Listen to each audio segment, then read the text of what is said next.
Yes, I have been there. Who you coughing at?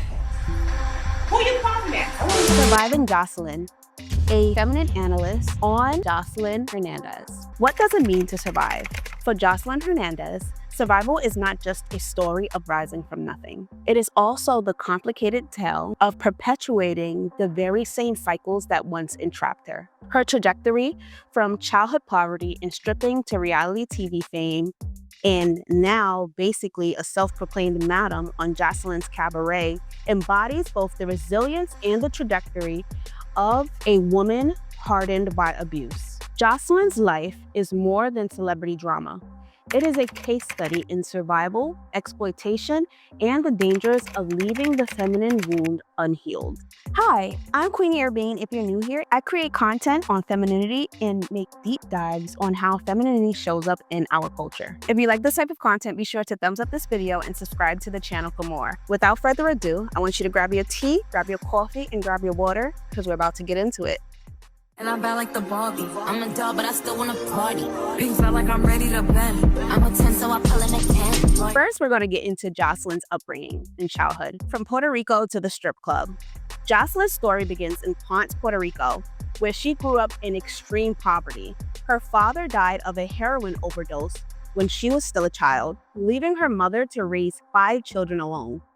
In this environment of scarcity, Jocelyn turned to stripping at only 16 years old. This decision, often sensationalized in her narrative, was not rooted in glamour but in survival economics. Research supports this pattern. According to the Urban Institute, nearly 70% of strippers and sex workers report entering the industry because of economic desperation or unstable households. Jocelyn's circumstances, poverty, grief, and lack of social support aligned with this structural vulnerability. From the very beginning, survival was not optional for Jocelyn. It was compulsory. Now we're going to be entering into her rise to fame. Love and hip hop. Jocelyn's survival instincts carried her into the world of reality TV. On Love and Hip Hop, she became a central figure through her explosive relationship with music producer Stevie J.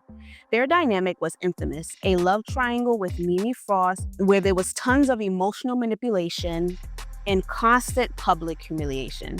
I want to bring that up because we're going to cycle back to that later. Behind all the entertainment value, because we know that matters, of course, Natalie got the formula down and so does Jocelyn. However, Jocelyn was enduring a cycle of abuse that was psychological, verbal, and at times physical. The National Coalition Against Domestic Violence reports that 1 in 3 women in the United States experience domestic abuse from their intimate partner, and many abusers exploit financial dependence as a means of control. This is precisely what played out on screen. Stevie J tied Jocelyn's career aspirations to his affection and approval, deepening her vulnerability. You telling me f me? That's what you telling me? For what I did for you? I gave you another life. Okay, if you gave me my life, if you're gonna take it back every chance you get, I don't need you to give me no life. Yet Jocelyn was not merely a passive victim. She often lashed out violently towards castmates and even towards Stevie himself. Her aggression was framed as crazy or toxic, but a deeper lens reveals it is survival armor, the physical eruption of unhealed wounds. Reality television profited from this volatility, packaging her trauma as entertainment while reinforcing the stereotype of the angry Latina woman. I mean, let's think about it. Besides K. Michelle, Jocelyn is the biggest artist to come out of, the biggest star, to come out of love and hip hop. Why is that? Because her story was the most entertaining from a viewer's standpoint with the love triangle that was going on. That was real trauma for these ladies. She went through real situations with Stevie J, and she endured it publicly for all of us to watch. In truth, Jocelyn's so-called bad behavior was the symptom of a woman navigating both personal abuse and systematic exploitation before America's eyes. But seasons do come and seasons do change. So now we're entering the ballistic era. The masculine meets the wounded feminine. Later, Jocelyn entered into a relationship with music producer Ballistic Beats, who she often credits with bringing stability into her life. Ballistic's presence represents, in Jocelyn's own framing, the masculine energy that grounded her wounded feminine. To an extent, this offered her reprieve from the chaos of her earlier years. Finally, she found a good man who knows how to nurture her feminine, make her feel soft, but also make her feel important, because Jocelyn also has the ego on her. And I think a huge part of that, to some way, is very much the masculine boss go-getter aspect to who she is. So he's kind of docile enough where he respects the fact that she's an entity within herself, but also he doesn't let her walk all over her. Wrong with you feeding somebody fruit and then you telling the young boy, oh, don't tell nobody about what we did today, man. All this, man. You kidding me? Man, you disrespect me. I told you, treat me like a king. You don't disrespect me, man. He stands up whenever she thinks she's going to try it with him. And she respects that a lot compared to other men that she's dealt with, because he makes her feel so safe. However, to add to that, this also underscores a troubling pattern. Jocelyn has repeatedly had to turn to male figures, whether Stevie J, reality producers, and now Ballistic, to basically regulate her life and provide a sense of control. And I want to tie this into masculinity and femininity, because femininity can flourish when masculinity is present. But here's the thing about it. Because Jocelyn hasn't had good examples of what masculine presence looks like, she had to go through all that trauma. She had to have a child and really think about basically the actions she's putting out there in the world. What is she doing? The things that she has going on. And basically have a healthy masculine finally allow her feminine to be nurtured to the point where it's not so wounded. This raises a critical question. Has Jocelyn ever truly been given space to heal outside of male-defined power structures? Has she? Her dependency on external masculine stability reveals not only her vulnerability, but also the incomplete nature of her healing. Now we're going to get into Jocelyn's cabaret. From victim to madam. Perhaps the most striking chapter in Jocelyn's story is her transformation from victim to madam on her reality series, Jocelyn's Cabaret. She doesn't really call herself a madam, but she's basically a madam, so I'm gonna call her that. And that's because on the show, Jocelyn recruits women, many of them dancers, sex workers, or women struggling with poverty, who come seeking opportunity. I'm thinking about keeping 6 to 7 girls on tour. Got it. I'm gonna be sending a lady home every night for like 6 days straight. Instead, what they often receive is verbal abuse, humiliation, and in most cases, physical violence, all in the name of entertainment and a shot at toxic fame. Who you coughing at? Who you coughing at? I wasn't coughing. I know you weren't coughing at me. Every time your mother throw the ball, and then you get your friend involved in it, and she fights all your battles, you a Tell me when you met that. This dynamic illustrates Leonard Walker's cycle of abuse theory, 1970.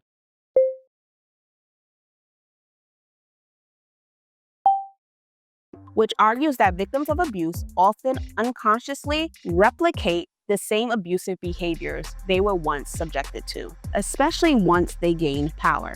Now, if you watch the show of Jocelyn's Cabaret, you know that Jocelyn treats these women crazy. She even said in an episode once that she treats these women better than their own mama treats them. Hold on. That was messed up over there. I do more for you guys than your mothers ever did for you guys. I don't understand your. How much ego do you have to think like that? To think that you treat someone better than their own mama treated them. Even if one girl had a not so present mother, to say that to a whole group of women, it's either you know you're choosing women with very bad childhoods or you think that highly of yourself. And both is very telling. Jocelyn's treatment of her cabaret dancers mirrors the treatment that she was receiving by Stevie J when she was on Love and Hip Hop. Promises of opportunity laced with degradation and control. The cycle has not been broken. It has been televised on a new platform with less restrictions. Research confirms the dangers of these patterns. Studies show that 44% of survivors of domestic violence either perpetuate or re-enter abusive dynamics if they do not undergo healing interventions. Jocelyn's Cabaret is thus not just a spectacle, but a tragic manifestation of unhealed trauma playing out on screen with real women bearing the brunt. Now, if you know me, you know This isn't my first rodeo. I'm gonna add in a counter argument just in case the haters got something else to say, even though this is an opinion video. And here's that. So of course, some argue that Jocelyn is simply performing the role of a boss in an industry built on shock and spectacle. Duh, especially as someone who's on Zeus. It's nothing but shock and spectacle to bring up ratings, to bring up views, and to bring in more money and cash flow. They claim her harshness empowers the women by giving them exposure they might never had otherwise. In this view, Jocelyn is not an abuser, but a gatekeeper offering a pathway to fame. Yet, empowerment that replicates abuse is not empowerment at all. It is exploitation. If you my friend, you're gonna be my friend. It's a whole I'm your boss. I'm your boss. If fame only comes at the cost of your dignity, then we must ask, who truly benefits? The audience may be entertained and Jocelyn may profit, but the women on stage are left traumatized, with their pain commodified for ratings. The warning and the road to redemption. Here lies the warning. When women harden themselves against the world without healing, they risk becoming the very thing once despised. A hardened feminine may survive, but in the process, it can lose softness, its nurturing nature, and self-respect. Jocelyn is proof that pain, when unprocessed, mutates into power that harms others. But Jocelyn's story does not have to end there. There remains a possible road to redemption. First, she would need to publicly acknowledge her own abuse and how she is literally replicating how Stevie J treated her. I don't even think someone has said that to her face to make her realize that. We can do scene-by-scene clips of behavior of how Jocelyn was treated by Stevie J compared to how she treats her current cabaret girls. Second, she could use her platform to uplift women rather than exploit them, creating safe spaces for those who share her background. I mean, she is amongst or was once formerly a dancer. She was once a stripper herself, but I know she's met strippers who can cook, who are stellar moms, who are good nannies, good housekeepers, who have other skills that could be highlighted and can boom into other businesses that really show these women as leveling up their life. They don't look very leveled up for being with her for so many years. So how empowering is this? Finally, personal healing through therapy, accountability, and spiritual realignment could break the cycle she is currently perpetuating. Evidence suggests that this path is not only possible, but deeply effective. Trauma-informed care programs show that survivors who engage in structured healing are 60% less likely to replicate abusive cycles in relationships or workplaces. Redemption, then, is not just a moral choice, it is a measurable possibility. In conclusion, Jocelyn's story is both inspiring and cautionary. She is the rose that grew from concrete, but a rose with thorns sharp enough to wound others. Her journey forces us to consider how survival without healing can turn victims into perpetuators, and how cycles of violence can be broadcasted rather than broken. Ultimately, the lesson extends beyond Jocelyn. If we as women and as a culture do not tend to our wounds, the world will harden us into versions of our abusers. Surviving Jocelyn is not just about her survival. It is about whether we will choose healing over hardness, and whether we can finally decide to break the cycle rather than perform them. I think that she's starting to have this figured out in terms of her relationship with men and masculinity, and we're hoping that she gets there with women and femininity as well. So I leave you with this. How do we as women and as a culture begin to heal our wounds before they harden us? And what does breaking the cycle look like to you? Thank you guys all so much for watching, and I can't wait to see you in my next video. Bye. I like the Barbie. I'm a doll, but I still wanna party. Pink felt like I'm ready to bend. I'm a 10, so I pull in a 10. Like Jazzy Stacy. All of the Barbies is pretty. Damn. All of the bodies is bad. It girls, and we ain't playing tag. Today we're diving into a spicy but necessary conversation about Baddies. creator of the show, Natalie Nunn, a name synonymous to chaos, controversy, and let's be honest, overall crazy drama. And the question we're really trying to ponder on today with this video is she just an entertainer doing her big one, or is she actively contributing to the destruction of the Black community through her influence, specifically the creation of her show, Baddies? So grab your tea, grab your coffee, grab your water, because we're about to get into it. And I'm bad like the Barbie. I'm a doll, but I still wanna party.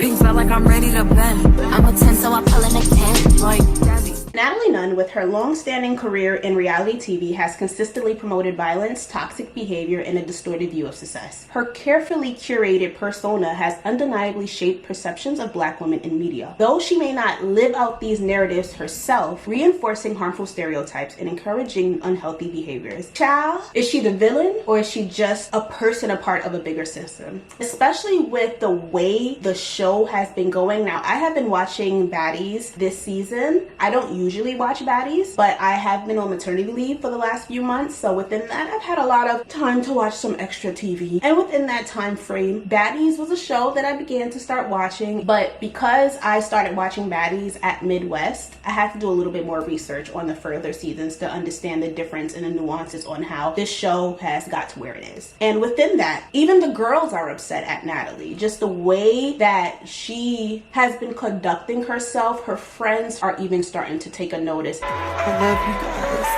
I'm appreciative, but I'm bowing out. I really want to know, is she actually a villain, or is she just really a chess piece in a bigger system that is a bigger problem? Let's break it down. So number one, her influence and representation. I had to think to myself, how has Natalie Nunn been portrayed on reality TV since the beginning? Natalie entered the chat on Bad Girls Club season 4. What's up? It's Natalie Nunn from the Bay Area, from Pleasanton, California, and I'm 24 years old. Proudly proclaiming that she runs LA. Yo, you gonna be mad because you ain't going to no clubs in Hollywood because I run this. I'm a socialite. If I logged into my Facebook right now and I had 3,000 inbox messages. I own a store in Pleasanton. Not often is it physical. Let me not say never, because I've been in a few fights before. But it's always payback. So you do upon others as people do upon you, is what I say. Other than that, I like nice things. Today, I am carrying the new season of a Jimmy Choo bag. With subsequent appearances on Bridezilla, Marriage Bootcamp, and now Baddies, she cemented herself as the queen of chaos. Her brand? She is unapologetically loud, aggressive, and confrontational. A boss who takes no shit. Natalie is loud as hell and crazy. Control yourself. We just met each other. But what specific behaviors and narratives does she promote? Here is the twist. Natalie is a 40-something-year-old businesswoman, and she's been married for years. Yet on screen, she's reliving her early 20s, promoting a life of partying, drinking, and non-stop fighting. She's the Baddies CEO, encouraging others to follow suit. Her influence makes wild behavior aspirational, especially for young women of color who may see toxic antics as the fast track to success. In a world where men have basketballs and being a rapper to look up to, now women have being a rapper or being a baddie to look up to as their career choice. I quit my job to come here, and I came to get my ticket. If you quit your job to come here, make some noise. And we've seen this countless times again. These girls are so happy to be a part of the show, and it is what they're dreaming about. This is their new aspiration, not becoming a doctor or a lawyer, but becoming a baddie. If I wasn't playing basketball, I was going to be on Baddies. You come from a basketball background. Yes. How was your transition going from baller to baddie? And did you